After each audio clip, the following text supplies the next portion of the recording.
샬롬, 이동춘 목사입니다.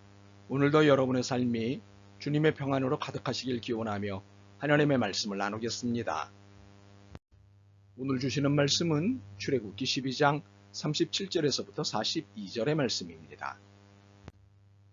이스라엘 자손이 람셋을 떠나서 숫곳에 이르니 유아외에 보행하는 장정이 60만가량이요 수많은 잡족과 양과 소와 심이 많은 가축이 그들과 함께 하였으며 그들이 애굽으로부터 가지고 나온 발교되지 못한 반죽으로 무교병을 구웠으니 이는 그들이 애굽에서 쫓겨남으로 지체할 수 없었음이며 아무 양식도 준비하지 못하였음이었더라.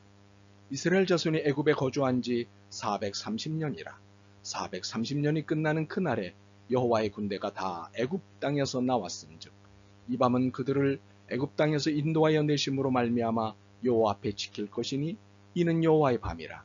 이스라엘 자손이 다 대대로 지킬 것이니라. 아멘.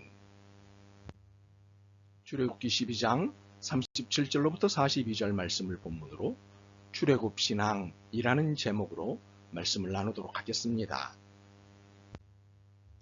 430년을 산 애굽에서 나오는 것은 결코 쉬운 일이 아니었습니다.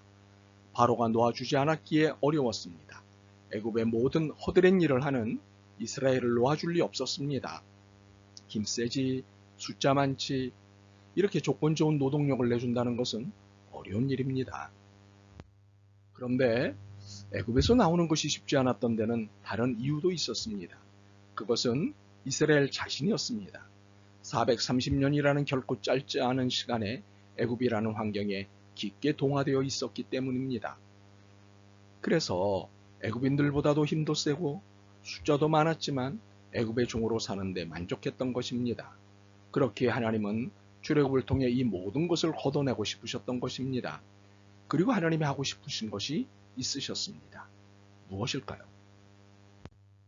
첫째, 무엇보다도 하나님의 이기심입니다. 출애굽은 우여곡절 끝에 이루어졌습니다.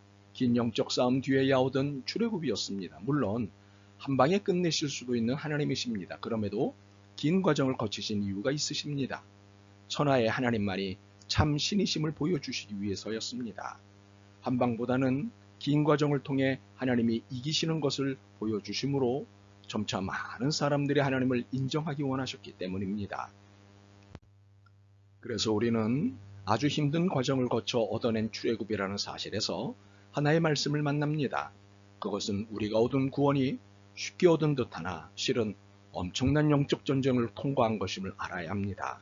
그러므로 우리의 구원이 쉽게 얻은 듯하나 결코 쉽게 얻은 구원이 아님을 알고 소중히 여기길 바랍니다.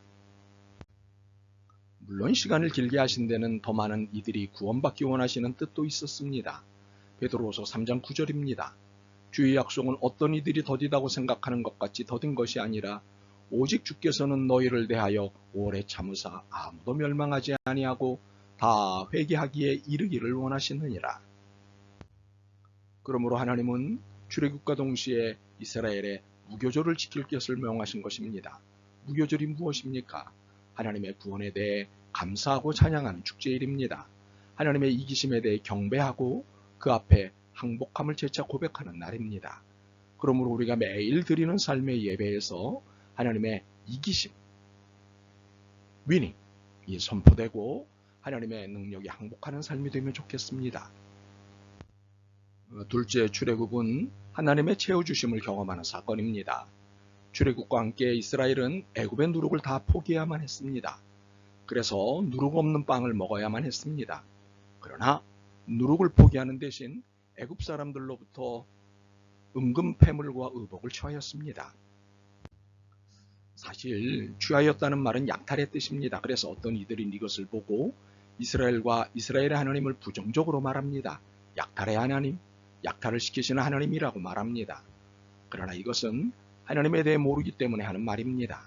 하나님은 주시는 하나님이시지 약탈하는 하나님이 아니십니다. 하나님은 거두어 가시지 약탈하지 않으십니다. 무슨 말입니까? 이 세상 모든 것이 하나님의 것이기 때문입니다. 약탈이란 자기 것이 아닌 것을 빼앗는 것을 말합니다. 그러나 이 세상이 하나님의 것이 아닌 것이 어디 있겠습니까? 없습니다. 그러므로 이스라엘이 애굽 사람들에게서 취한 것은 하나님이 애굽에 맡겼던 것을 이제 이스라엘에게 넘겨주신 것입니다. 더욱이 애굽 사람들이 이스라엘에게 준 물품은 이스라엘에게 주어야 할 정당한 대가입니다. 왜냐하면 이스라엘을 종으로 부려 얻은 재물들이기 때문입니다. 이제 그 노동의 정당한 대가를 지불받는 것일 뿐 결코 약탈이 아님을 알아야 합니다. 이처럼 우리는 이 세상을 살아가면서 하나님의 채워주심을 수없이 경험하게 됩니다. 그러나 이 채워주심에는 애굽의 누룩을 포기해야 하는 전제 조건이 있습니다. 애굽에서 누리던 죄악된 습관을 버리는 것이 하나님의 채우심을 만나는 조건입니다. 셋째, 출애굽은 여호와 하나님의 군대로 살아가는 첫걸음입니다. 41절입니다. 430년이 끝나는 그날에 여호와의 군대가 다 애굽 땅에서 나왔은즉 하나님은 이스라엘을 당신의 군대라고 칭하셨습니다. 백성이 아닌 군대라는 직위를 부여하셨습니다. 왜 군대라고 하셨을까요? 군대는 백성이라고 말할 때와는 그 의미가 다릅니다. 군대의 특징이 무엇입니까? 절대복종, 일사불란한 행동, 결사항전, 강한 결집력, 뜨거운 전후회 등이 그 특징입니다. 하나님은 이스라엘이 당신의 백성인과 동시에 군대이길 원하셨습니다. 출애굽으로 모든 것이 끝난 것이 아니기 때문이었습니다. 출애굽은 광야를 거쳐야 하고 가나안에서 기존의 세력들과 대대적인 전쟁을 치러야 하는 과정이 기다리고 있었기 때문입니다. 참으로 가나안 정복은 군대가 아니면 이룰 수 없는 과정입니다. 가나안 정복은 수없는 전투를 치러야 하는 힘겨운 과정입니다. 그러므로 절대복종, 일사불란한 행동, 결사항전, 강한 결집력, 뜨거운 전후회를 특징으로 하는 군대여야 합니다. 그렇습니다. 우리의 신앙이 여정이 이와 같습니다. 죄악에서 구원받은 이후 우리는 광야와 같은 인생길을 견뎌내야 합니다. 그리고 하나님의 안식을 얻기 위해 가나안의 죄악을 몰아내야 합니다. 참으로 신앙 여정은 영적 싸움의 연속입니다. 마귀와의 싸움의 연속입니다. 우리는 이것을 영적 전투라고 합니다. 그래서 우리는 하나님의 군대여야 합니다. 그러므로 우리는 마귀의 관계를 능히 대적하기 위하여 하나님의 전신갑주를 입으라는 바울의 권면을 따라야 합니다. 우리가 지금 살고 있는 것은 출애굽의 삶입니다. 애굽에서의 삶이 아닙니다.